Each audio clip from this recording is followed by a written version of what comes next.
Welcome everybody to Algebra 2, Section 4.5, adding, subtracting, and multiplying complex numbers.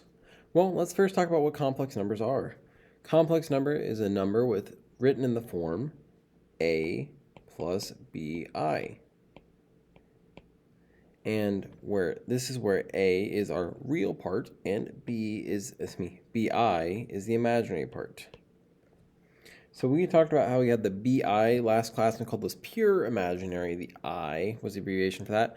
And our complex numbers, now we're going to have an abbreviation of a C. It goes back to like the real numbers being an R, the rational being a Q, integer Z, whole numbers W, and natural numbers N. And so some examples of complex numbers would be like 6 minus 3i. And for example, if that 6 minus wasn't there, we just had the 3i or even just a negative 3i, that would have been what we saw last section in 4.4. We had the imaginary numbers.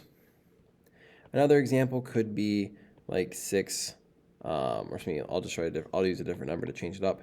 Negative 4 minus 7i, or 8 plus 2i, or negative 5 plus I. These would all be the examples here of complex numbers.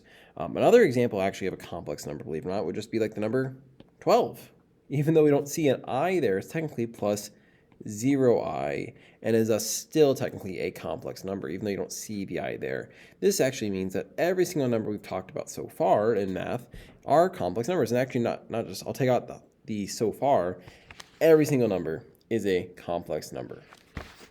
Numbers that are outside of complex have not been discovered yet, and so for now we are assuming that they don't exist. Now, adding and subtracting complex numbers. So to do this, we basically just add the real parts, like the a's together, remember the a plus bi, and we add the bi's together. And so here, it's negative 11 plus 3i plus 9 plus 2i. We essentially just add this negative 11, if it would let me write here, and the 9, and we end up getting it to be negative 2. My iPad is glitching a bit. And then we add the 3i and the 5i and get 5i. And we get negative 2 plus 5i.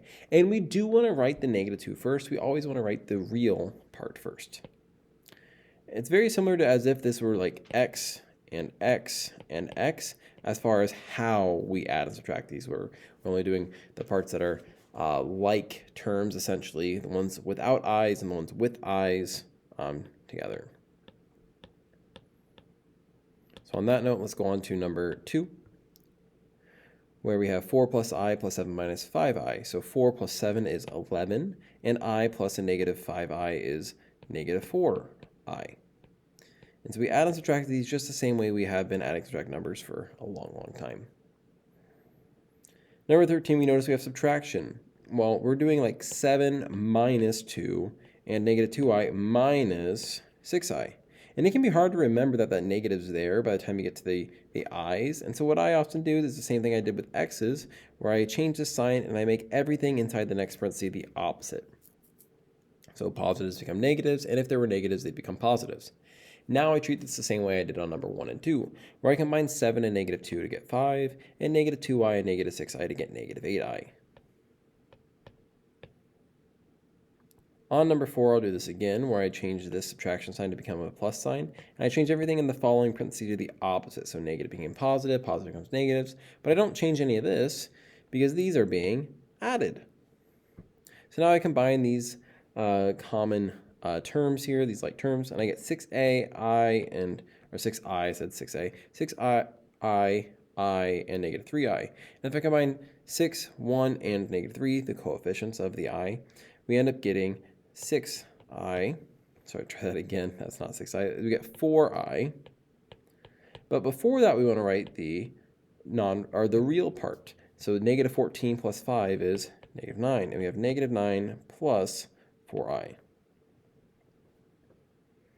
On number 5, now we're going to practice multiplying complex numbers, and we want answers to be in the a plus bi form, which is the same restriction we were given on number 1. Now recall here that I squared is negative 1. So that'll come up here on student's problem number 5. So 2i times 8 is 16i. So you still multiply the I there, just like you would 2x times 8 is 16x. And 2i times negative 3i is negative 6i squared. You multiply the regular parts together, the I parts together, and you get negative 6i squared. Now remembering that I squared is negative 1, this is really 16i minus 6 times negative 1. Well, 6 times negative 1 is really positive 6. Negative 6 times negative 1 is positive 6, and we want to write this with the 6 first and the 16i second. Going back to the directions saying we want this in a plus bi form. Now, a lot of times I'll end up starting to skip this step in particular and this step and going straight from here to here, where I turn negative 6i squared into positive 6 for multiplying negative 6 times negative 1, and I go ahead and put it in front, knowing I'll want it in front anyway. You are, of course, still welcome to write the green and or the blue as long as you'd like. Number 6, as we multiply a negative I, or like a negative 1i, we end up getting positive 2i and negative 10i squared. Noting that negative 10 times I squared is negative 10 times negative 1, so that's positive 10, which I will write first, and then plus 2i because the 2i is positive. On number 7, we have to FOIL, or distribute multiple times, and 7 times 4 is 28, 7 times negative I is negative 7i, I times 4 is 4i, and I times negative I is negative I squared. Combining like terms gets me negative 3i in the middle, and remembering that negative I squared can be written as positive 1 because I squared is negative 1 and negative of negative 1 is positive 1. And now I combine my 28 and 1 and I get 29 minus 3i. Now could you technically skip this orange step? Sure. I actually personally even still write it because I find that it helps me out to write this step here when I do it. And because also it's not always just a negative 1i squared, sometimes it ends up being different numbers there. It could be positive, and then you got a negative 1. It can just be a lot to keep track of. One more thing to keep track of, whereas if you just write it, it becomes a little bit easier to keep track of it. But it's up to you. You truly could skip the orange if you really want. Just be careful. Number 8, as I multiply through here, 2 times negative 5 is negative 10. 2 times negative 3i is negative 6i. Negative 4i times negative 5 is positive 20. I forgot the plus sign. 20i. And negative 4i times negative 3i is positive 12i squared. So noting that the two terms in the middle combine to be 14i, and 12i squared is really negative 12, because we multiply 12 times negative 1. And I can combine my negative 10 and negative 12 to get negative 22 plus 14i. And so my answer is negative 22 plus 14i. On number 9, we cannot just do this and this. That is wrong. We can't do that when there's addition or subtraction inside the parentheses, only when there's strictly multiplication or division. Instead, I have to go back to saying, what does square mean? It means there's 2 of them multiplying together. So 2 of what? 2, 6 minus 2i's. And so we write it as such, and now we go through and say 6 times 6 is 36, 6 times negative 2i is negative 12i, negative 2i times 6 is negative 12i, and negative 2i times negative 2i is positive 4i squared. Combining these like terms in the middle gets me negative 24i, and rewriting 4i squared gives me negative 4. Combining my 36 and negative 4, it just kind of zoomed me to the bottom of the screen there, I get 32 minus 24i. That's my answer. Number 10, we have a subtraction symbol here, so I'm going to first change that to a plus and adding the opposites inside the parentheses, noting that I'm going to multiply this and then combine like terms with this at the end. So 1 times 9 is 9, and 1 times 3i is 3i. 7i times 9 is 63i. 7i times 3i is 21i squared. And I still have this minus 4 minus 2i. If I wanted to, I could keep it in the parentheses with a plus sign before it, but I do need to note it is not multiplying. Now as I combine these i's here, I'm just going to start by combining these two. I'm going to just finish this first and then work on combining these. You could go ahead and combine everything at the same time. That's also fine. So I'm going to get 9 plus 63i plus minus 21 And I'm going to continue writing the negative 4 and negative 2i. And now I'll go and combine the 9 and negative 21, and I get negative 12 plus 63i minus 4 minus 2i. And so this is essentially all of this, which was this part, plus this. And so now we combine these, and we end up getting negative 16 plus 61i. I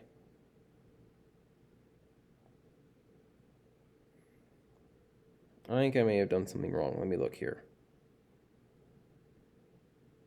Oh, I see what I did wrong. My apologies, y'all. I said earlier that 63i plus 3i was 63.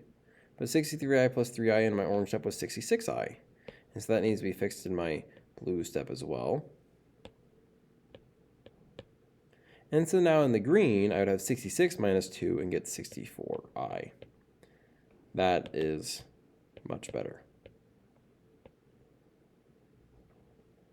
Moving on to the next page here. Number 11, we're going to talk about this idea of complex conjugates. So maybe once it loads here, we'll see. So two complex numbers in the form a plus bi and a minus bi are called complex conjugates. So they're the same exact terms, but one has a plus sign and one has a minus sign in between the two. So one is a positive version of the imaginary part and one's a negative version of the imaginary part.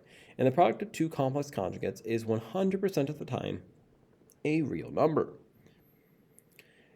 Let's see this in action. So we multiply these the exact same way we did it on the previous page, where we do 8 times 8 is 64, 8 times negative I is negative 8i, I times 8 is 8i, and I times negative I is negative I squared. And what we see happening here is these two terms in the middle end up going to 0. And so you have 64 plus 1. This turns to positive 1. This goes to 0, so you don't have to write plus 0i or plus 0. And 64 plus 1 is 65. And just like we mentioned, this is just a normal real number, something we've been dealing with for many, many years at this point. And that'll happen 100% of the time that we have complex conjugates multiplying together. So once again, where it's the same exact thing in the parentheses as far as like 8 and I, but one of them has the positive version of the imaginary part and the other has a negative version of the imaginary part. These are called complex conjugates. So number 12 here, 3 minus I times 3 plus I. This is a complex conjugate again. So 3 times 3, I'm out of highlighter for some reason. 3 times 3 is 9. 3 times I is 3i. Negative I times 3 is negative 3i. And negative I times I is negative I squared. So these zero out in the middle. And we end up getting 9 plus 1 as negative I squared turns to positive 1. And this is 10. Number 13, another set of complex conjugates. And I'll do 5 times 5 is 25. 5 times 4i is 20i. Negative 4i times 5 is negative 20i. Negative 4i times 4i is negative 16i squared. The middle terms once again go to 0, and I get 25 plus 16. And 25 plus 16 is 41. On number 14, as I multiply these together, negative 7 times negative 7 is 49. Negative 7 times negative 2i is positive 14i. 2i times negative 7 is negative 14i. And 2i times negative 2i is negative 4i squared. The middle terms go to 0 again, and I get 49 plus 4, which results in 53. Now let's work on doing quadratic equations solving by the square roots method that give us complex solutions. Last class we did quadratic equations solved by square rooting that gave us imaginary solutions. So these, you'll notice, all have the squared term being a parenthesis. So we have to get the squared term or the parenthesis by itself and then the square root. In this case on number 15 and 16, it's already by itself, so I'll go ahead and square root and get x plus 2 equals the positive negative version of the square root of negative 1 times the square root of 81, which is really x plus 2 equals the positive negative version of 9i. Now, since we cannot combine 2 with 9i, we need not worry about having to split it into two cases and doing like x equals 9i minus 2 and all that stuff, because we can't combine it anyway. Since we're just going to write it before it regardless, because we always write the real part before it, the a plus bi, we're going to have x equals negative 2 plus or minus 9i, just like we did when they were non-perfect squares. Moving on to number 16, similar idea here. Our squared term is by itself, so we'll start square rooting and get x minus 6 equals positive negative version of square root of negative 1 times the square root of 16 times the square root of 2. This is x minus 6 equals positive negative 4i times the square root of 2. Remembering that square root of 16 is 4, square root of negative 1 is I, and square root of 2 cannot simplify. We add 6, put it out in front, and we get 6 plus or minus 4i square root 2.